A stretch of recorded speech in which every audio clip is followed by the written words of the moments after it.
Hi guys, welcome back to the YouTube channel of IMS Uttar Pradesh. So let's start with another set of this particular playlist. First, pause the video, try it on your own, and then proceed with the video solutions. So this particular set is again an arrangement-based set which I've taken from previous year's SIMCAT and the set says. A retail store is preparing a promotional display consisting of 15 products arranged in a single row from left to right. Every product belongs to exactly one of the following categories, three categories: premium, standard, economy. There are at least three products from each category, and the number of products in the three categories are all different. The following information is known about the arrangement. Among the first five products from the left, only one belongs to the economy category. Among the first 10 products from the left, the maximum number of products belong to the standard category, followed by the economy category, while the least number, non-zero, belong to the premium category. The product placed in 10th and 11th position from left are the only two adjacent products belonging to the same category. Apart from these two positions, every product is adjacent to only two products of different categories. Overall, the category with the maximum number of products is not standard. There is exactly one pair of premium products such that the two products are separated by exactly five products of all of which belong to the other two categories. Questions भी पढ़ लेते. Question number one क्या रहा है? Which of the following must be true? Question number two कह रहा है, what is the most accurate statement regarding the number of economy product? Question number three कह रहा है, for how many position can the category of the product be uniquely determined? Question number four में again पूछा which of the following is definitely true. ठीक है. एक arrangement का set, linear arrangement का सेट जिसमें कि अपने को 15 प्रोडक्ट को अरेंज करना है और वो 15 प्रोडक्ट कैसे हैं वो तीन तरीके से कैटेगराइज करेंगे, प्रीमियम, स्टैंडर्ड और इकोनॉमी के टाइप में. सबसे पहला काम कुछ ऐसा टेबल बना लेते हैं एंड देन उस टेबल पे अपनी चीजों को बनाना शुरू करते हैं. Let's start reading once again. कह रहा है कि 15 प्रोडक्ट है लेफ्ट और राइट और सबको every product belongs to exactly one category which is premium, economy and standard. इनका जो सम है दैट इज 50. अच्छा, फिर कह रहा है there are at least 3 product from each category. कम से कम 3 तो सबके ही हैं. तो कम से कम 3 का मतलब 3 से ज़्यादा भी हो सकते हैं. अगर मैं 3 भी लेता हूँ तो दैट बिकम्स 9. यानी कि रिमेनिंग 6 का अपने को कहीं पे सेग्रीगेशन करना होगा. ठीक है?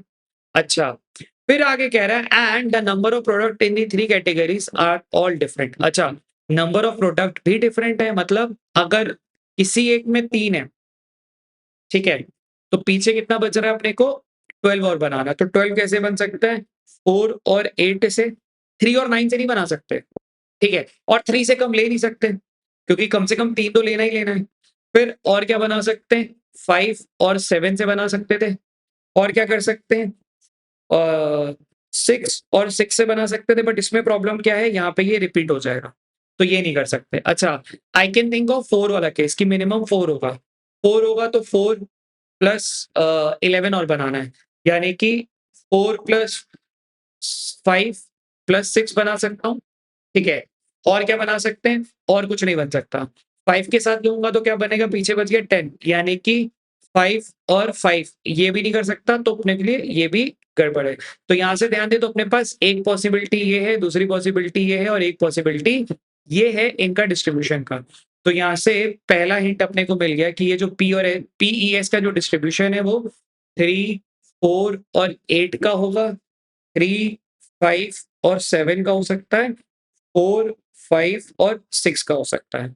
ठीक है? चलो, थोड़ा और पढ़ते हैं. फिर आगे अपने पास ये बोला हुआ है, अब ये तीनों का सम का हिसाब से मैंने निकाला है. ठीक है? अब ये जो 2 स्टेटमेंट यूज़ करके मैंने इतना निकाल लिया. Now let's read to the additional information given. वो क्या दी हुई है?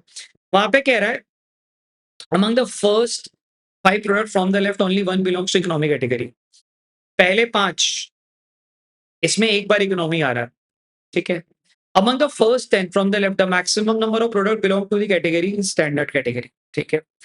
पहले 10 का जो है यहाँ पे सबसे ज्यादा जो आ रहा है वो है standard. The maximum number of product belong to the standard category followed by economy and while the least number of product non zero belong to the premium.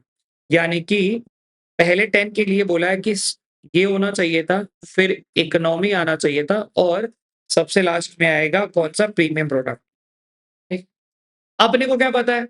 यहाँ पे जो एस है, ई है, पी है. ठीक है? पी क्या हो सकता है? 1 हो सकता है. अब इन तीनों को मिला के 10 बनाना है. पी 1 हो सकता है, 1 से ज़्यादा ही होगा. सॉरी, ई 1 हो सकता है क्योंकि अपने को पता था कि पहले 5 में 1 होना था. ठीक है? लिखा था ना इकोनॉमी के बारे में, पहले 5 में 1 आना ज़रूरी है। तो 1 तो नहीं होगा, 1 से ज़्यादा ही होगा कुछ भी, क्योंकि अगर 1 है तो ये 0 लेना पड़ेगा, ठीक है? और नॉन ज़ीरो है प्रीमियम, ये भी लिखा हुआ है। तो मतलब यहाँ पे मैं मिनिमम ले सकता हूँ 2, यहाँ पे 1, तो यहाँ पे आ सकता है 7, ठीक है? यहाँ पे ले सकता हूँ 3, यहाँ पे आ जाएगा 2 या तो 1, इस वाले केस में बन जाएगा 5 और 6, ठीक है? अच्छा, यहाँ पे मैं ले सकता हूँ 4, तो यहाँ पे क्या लेना पड़ेगा, 5, 4, 9 और 1, ये ले सकता हूँ 5, 4, 1। अच्छा, और कोई पॉसिबिलिटी? अगर मैं 2 ले लूँगा तो यहाँ पे ये चीज़ गड़बड़ होती जाएगी, क्योंकि यहाँ पे 4 आ जाएगा। तो अपने को इस कॉन्टेक्स्ट को लेके अपने पास ये 3 पॉसिबिलिटी बन गई कि पहले 10 के अंदर जो एसईपी है वो 7, 2, 1 हो सकते थे, 5, 3, 2 हो सकते थे, 6, 3, 1 हो सकते थे, 5, 4, 1 हो सकते थे। ठीक है? पॉइंट नंबर ए और बी यूज़ कर लिया, यहाँ पे हमने ये चीज़ निकाली। The product placed in 10th and 11th from the left are the only two adjacent product belonging to the same category. 10th और 11th में जो प्रोडक्ट है वो दोनों सेम कैटेगरी को बिलोंग करते हैं, ठीक है? और यही इकलौते हैं जो कि सेम है, बाकी जितने भी apart from these two category every product is adjacent only to the product of different category. मतलब अगल-बगल के जितने भी प्रोडक्ट हैं वो सब अलग-अलग कैटेगरीज के अपने को यहाँ पे बता दिए गए, ठीक है? थोड़ा सोचते हैं, ये ध्यान देना ना, पहले 10 के अंदर मतलब अपने को ये दिया हुआ था और कह दिया था कि 10 और 11 है जो एडजेसेंट है, बाकी सब अलग-अलग हैं, ठीक है? यानी कि पहले 10 के अंदर ज़रा यहाँ पे दिमाग लगाओ, इसमें से एस की पॉसिबिलिटी क्या हो सकती है? 7 नहीं हो सकती, क्योंकि अगर पहले 10 में एस अगर 7 बार आ रहा है, समझना, तो रिपीटेशन आएगा, मतलब एडजेसेंट वाला पॉसिबिलिटी आएगी, तो यानी कि ये नहीं ले सकता। पॉसिबली 5 हो सकता है, 6 भी नहीं हो सकता, क्योंकि अगर 6 बनाऊँगा तो वहाँ पे एडजेसेंट आना कंपल्सरी है। तो अपने पास क्या हो सकता था? 5 वाला पार्ट हो सकता था, यानी कि यहाँ से मैं ये निकाल दूँगा कि एस का 5 होना ज़रूरी है, और वो 5 कैसे होगा? S, S, S, S, S, या तो इवन नंबर वाला होगा, S, S, S, S, S, और यहाँ पे भी एस आ जाएगा, क्योंकि 10 और 11 का सेम भी होता है, ठीक है? सो पॉइंट नंबर सी ने मेरे को और हेल्प करा और यहाँ पे ये चीज़ मैं निकाल पाया। पॉइंट नंबर डी पढ़ता हूँ। Overall the category with the maximum number of product is not standard. अच्छा, ओवरऑल बात करें तो जो मैक्सिमम है, यानी कि ये तीनों की बात करें, जो मैक्सिमम है वो स्टैंडर्ड नहीं है। तो यार स्टैंडर्ड के लिए ये तो कंफर्म हो गया ना कि यार स्टैंडर्ड अगर ये नहीं है तो स्टैंडर्ड या तो 4, 5 ही होगा, है ना? यही वाले इनमें से कहीं होना चाहिए, और अपने को स्टैंडर्ड का 5 तो मिनिमम दिख रहा है ये, तो यानी कि मेरे को क्या केस लेना पड़ेगा? ये वाले में से कोई एक केस लेना पड़ेगा, यानी कि मेरा ये वाला केस भी खत्म। ठीक, फिर से देखो पॉइंट बताता हूँ।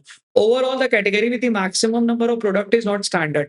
अगर स्टैंडर्ड मैक्सिमम नहीं है तो स्टैंडर्ड या तो ये होना चाहिए था या तो ये होना चाहिए था, और यहाँ पे दिख रहा है ये दोनों तीनों केस के अंदर कि स्टैंडर्ड या तो 3, 4, 5 में से कुछ एक हो सकता था, और अपने को यहाँ पे साफ लिखा हुआ है कि स्टैंडर्ड को 5 तो देना कंपल्सरी है मिनिमम, और 5 अगर दे दूंगा तो उस हिसाब से लॉजिकली 3, 5, 7, 4, 5, 7, 6, तो यानी कि ये केस भी मेरा खत्म हो गया। तो यहाँ से मेरे को एक चीज और मिल गई। ऑल्सो स्टैंडर्ड का ये वाला केस भी खत्म हो जाएगा, क्योंकि यहाँ पे ध्यान देना 1, 2, 3, 4, 5, 6, तो ये केस भी अपना यहाँ से हटा लेते हैं।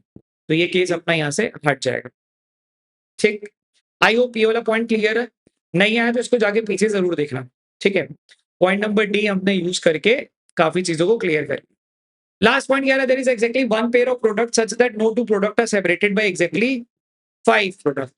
There are exactly one pair of premium products such that the two products are separated by exactly 5 products. कह रहा है कि पूरी गेम के अंदर exactly एक पेयर ऐसा है जो कि 5 अलग-अलग प्रोडक्ट, मतलब 5 प्रोडक्ट से सेग्रीगेटेड, और वो पांचों क्या है?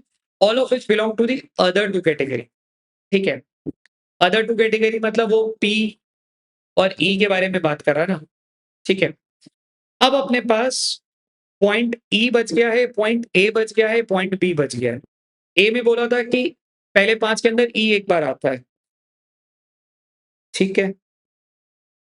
ठीक है, तो यानी कि S, S, S, S, S, ठीक है?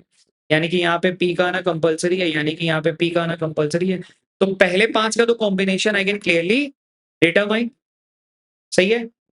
ठीक है ना? क्योंकि पहले 5 में क्या बोला था कि पी सॉरी ई एक ही बार आता है, तो मैंने ई एक बार एडजस्ट कर लिया, ठीक है? फिर से ये पॉइंट ए वाले को मैंने यूज़ कर लिया। पॉइंट नंबर बी कह रहा था कि भैया यहाँ पे क्या हो सकता है? ये वाला हो सकता है। तो मतलब अभी मैं बात करूँ तो मेरे पास एक ई मिल चुका है और एक एस मिल चुका है।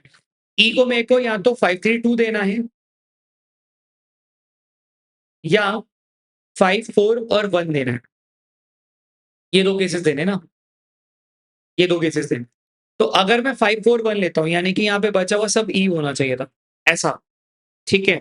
अच्छा, एक बार पॉइंट नंबर ई को पढ़ते हैं देन इसको यूज़ करना शुरू करते हैं। पॉइंट नंबर ई कह रहा है there is only one pair of premium product such that the product are separated by exactly 5 product all of which other 2 categories। ठीक है। अब जो ये P वाले हैं, जो P वाले हैं वो एक एग्जैक्टली एक ही पेयर है जो 5 का गैप क्रिएट करता है और उनके बीच में जो वो है सेग्रीगेशन है वो E और S मिला के करता है। All of which belong to the other two category यानी कि जो ये 5 का गैप है वो इसी जगह पे आना चाहिए था क्योंकि S का होना ज़रूरी है। तो देखो P 1, 2, 3, 4, 5 यानी कि P यहाँ पे आ सकता है। ठीक है? P 1, 2, 3, 4, 5 यानी कि P यहाँ पे भी आ सकता है। ठीक है? P पॉसिबली यहाँ पे दें? P 1, 2, 3, 4, 5 यानी कि P यहाँ पे भी आ सकता है। ठीक है? फिर से बताता हूँ, P यहाँ लिया तो 1, 2, 3, 4, 5 P को यहाँ ले लिया। P यहाँ ले सकता था तो 1, 2, 3, 4, 5 P को यहाँ ले लिया। P को यहाँ ले सकता था 1, 2, 3, 4, 5 P को यहाँ ले सकता था। अच्छा, क्या P को यहाँ ले सकता हूँ? एक बार ये भी चेक कर लेते हैं। ठीक है? जो वो 5 वाला है, अगर P को यहाँ लेता हूँ 1, 2, 3, 4, 5 यहाँ पे। अब प्रॉब्लम क्या है? ये देखना।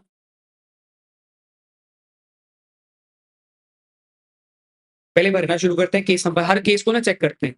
यहाँ पे P है तो यानी यहाँ पे भी P आना ज़रूरी है, यानी कि यहाँ पे कौन आया होगा? E और E, ठीक है? और बची हुई जगह किसकी आ गई होगी? E, P, E, P, ऐसा? बचे हुए यही लोग आ गए, ठीक है? इसमें बात करें तो 1 के बाद 1, 2, 3, 4, 5 यानी कि यहाँ पे आना चाहिए था अपना E को आना चाहिए था और यहाँ पे P और P दोनों भी आ सकते हैं और ऐसा भी चल सकता है। एक केस अच्छा, एक मैंने ये ले लिया था कि P को यहाँ आना चाहिए था तो ये बना लेता हूँ S, ठीक है? S, S, S और S यहाँ पे आएगा E, E, E यहाँ पे भी E, P, E, ठीक है? और एक और केस था S, S, S, S और S यहाँ पे अपने को लेना पड़ेगा E, E फिर से P लेना पड़ेगा। तो देखो ये केस खत्म हो गया, तो एक केस मेरा एलिमिनेट हो गया। ठीक है? बेसिकली मैंने सारे केसेस ड्रॉ करके देख लिया और अपने आप ही केस एलिमिनेट होना शुरू हुए क्योंकि मेरे को कंडीशंस को लेके मैं पक्का था। तो ये केस मेरा पूरा एलिमिनेट हो गया क्योंकि अपने को बोला था वो जो P और P के बीच का है, उसमें अलग 2 कैटेगरी के लोगों को आना है और यहाँ पे तो नहीं आ रहा, तो यानी कि ये मेरा पूरा केस खत्म। ठीक है? अच्छा, let's start with the case number 1 क्योंकि ये तो मेरा प्राइमा फेसी दिख गया कि भाई गलत है। बाकी भी चेक कर लेते हैं। देखो यहाँ पे क्या है, इस वाले केस को S ये पूरा बन गया है। तो यहाँ पे S कितने आ गए? 1, 2, 3, 4, 5 ठीक है। E कितने आ गए? 1, 2, 3, 4, 5 P कितने आ गए? 1, 2, 3, 4, 5 यार ये पंगा है ना, ये भी नहीं ले सकते। क्यों नहीं ले सकते? बिकॉज़ यहाँ पे S, E और P तीनों ही 5 बन गए हैं, व्हिच इज़ नॉट पॉसिबल। अपने को ये दोनों केस ट्राई करना था। तो मेरा केस नंबर 1 भी एलिमिनेट हो गया बढ़िया से, सही। अब मेरे पास ये 2 केसेज़ है, ज़रा इन पे दिमाग लगाते हैं। S आ गया, P आ गया, S आ गया, E आ गया, ये सब आ गए। अच्छा, यहाँ पे P और P के बीच में कितना गैप होना चाहिए था? 1, 2, 3, 4, 5 परफेक्ट ये भी हो गया। अब मेरे पास क्या बच गया है? यहाँ पे डबल P, डबल E ऐसा दे सकते थे और डबल E करके दे सकते थे। ठीक है? ये वाले केस में हो सकता है कि और पॉसिबिलिटी बने। यहाँ पे 2 पॉसिबिलिटी हो सकती है ना। देखना, देखो P कितने आ चुके हैं यहाँ पे? S, S, S, S, S यानी कि 5 P कितने आ गए? 1 और 2 यानी कि यही वाला केस बन गया। तो यानी कि 3 E लेने कंपल्सरी हो गए, 1, 2 और 3। तो यहाँ पे भी E आ जाएगा, यहाँ पे P आ जाएगा, E आ जाएगा, P आ जाएगा, E आ जाएगा। क्रॉस चेक करने वाला केस। S कितने मिल गए? 1, 2, 3, 4, 5 ठीक है, ये सही है। S यहाँ पे मिल गए 5 ठीक है।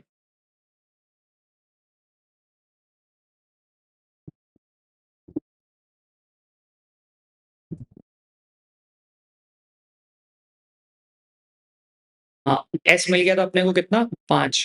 यहाँ पे पी कितना मिल गया 1 2 3 4 ठीक है, पी मिल गया अपने को 4 तो ई मिल गए होंगे अपने को 6 1 2 3 4 5 6 परफेक्ट। ये केस मेरा सेंस बन रहा है, सारी कंडीशन को सेटिस्फाई कर रहा है, तो यानी कि this would be a possible case. अच्छा ये चेक कर लेते हैं, यहाँ पे क्या था अपने को एस 1 2 3 4 5 ठीक है, ये पूरा सेट हो चुका है। यहाँ पे क्या करना था, इधर वाले में अपने को पहले पहले 10 के अंदर अपने को ये वाली दोनों कंडीशन को बस चेक करना है। पहले 10 के अंदर अपने पास पी कितने आ चुके हैं और ई कितने आ चुके हैं, 1 ई आ गया 2 ई आ गया ठीक है, यानी कि यहाँ पे कोई एक ई आ सकता था ठीक है, वो या तो यहाँ पे आता, वो या तो यहाँ पे आता ठीक है, अगर है ना, सही है ना, देखना यहाँ पे क्योंकि अपने पास यहाँ पे S1 S2 S3 S4 S sorry 1 2 3 4 5 S यहाँ पे परफेक्ट है, 5 मिल चुके हैं। ई का ध्यान देना, ई 1 2 3 4 5 छठवां ई दोनों में से कहीं एक जगह पे आना चाहिए था, ई भी 6 मिल गए और पी अपने को मिल गए होंगे 4। देखो इन दोनों में से कहीं एक जगह पे आ सकता था 2 3 4। अब बस अपने को यहाँ पे एक ये वाली कंडीशन चेक करनी है क्योंकि यहाँ तो ये सही थी और यहाँ क्या बोला था, पी और पी का जो गैप है वो 5 का एग्जैक्टली एक ही बार होता है। तो क्योंकि मैंने पी का गैप यहाँ पे 1 का ले चुका हूँ, मतलब 1 1 2 3 4 5 ठीक है, बस बाकी भी चेक कर लेता हूँ कहीं और तो नहीं अपने लिए प्रॉब्लम हो रहा है। अगर पी यहाँ लेता हूँ तो 1 2 3 4 5 बन सकता है, पी को यहाँ ले लेता हूँ तो 1 2 3 4 5 बन सकता है, यानी कि this particular case can also have further cases.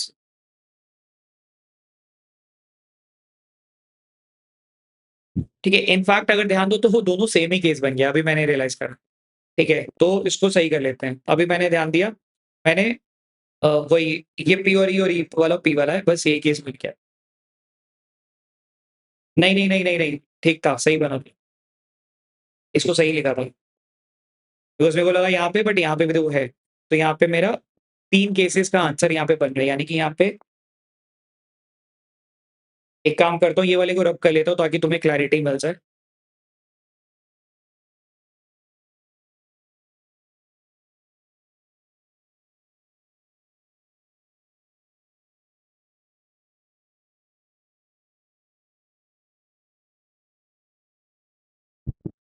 तो यहाँ पे अपना आ गया था कितना, यहाँ पे भी था पी था, तो पी और पी का 1 2 3 4 5 पी है, यानी कि पी यहाँ पे भी आ जाएगा, ई यहाँ पे आ जाएगा,